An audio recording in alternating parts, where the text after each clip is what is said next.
আজকে হচ্ছে দ্বিতীয় নমরুদ হাসিনার ছেলে, যে হচ্ছে হাসিনা আপার ছেলে সম্পর্কে মেবি আমার ভাইস্তাই হয়। যাই হোক, এখন উনি আজকে বলছে কি যে আজকে কারো সাহস থাকলে, যে ছাত্র জনতার সাহস থাকলে যে ধানমন্ডি 32-এ আসার জন্য। হ্যাঁ, সেই জন্য আমরা ছাত্র জনতা 32 নম্বরে আসি। আপনারা কুত্তা লীগ যারা যারা আছেন, যেই ছাত্র ছাত্র লীগ থাকতেন, তো ছাত্র বলা যায় না, যে লীগের পোলাপেলগুলো আছেন, আপনাদের জন্য বসে আসি।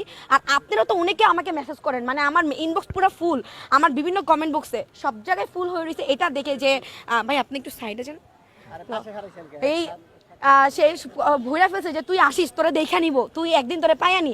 আজকে এই যে এখানে পুরো একা, আমি পুরো একা এই জায়গায়, যদি কেউ ক্যামেরা ঘুরে তাদের পুরো একা, আমি তোমাদের জন্য বসে আছি।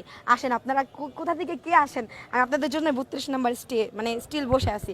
আসেন, আপনাদের ওই যে কি দ্বিতীয় নম্বর যখন বসে না, যে হচ্ছে আপনার এখানে ছাত্র জনতা আসার সাহস পাই কিনা, আমি সাহস পাইছি। কিছু তো হয় নাই, মরে যায়নি, কত বোম টুম লাগানো আছে নাকি এই জায়গায়, কোনো উড়াই দিবে নাকি? তো এখানে হাঁটবো, মাঝখান দিয়ে হাঁটবো, সমস্যা নেই। বোম টুম থাকলে উড়াই দিলে সেটা অন্য বিষয়। আচ্ছা, আমার সাথে আসেন, চল ভিতরে।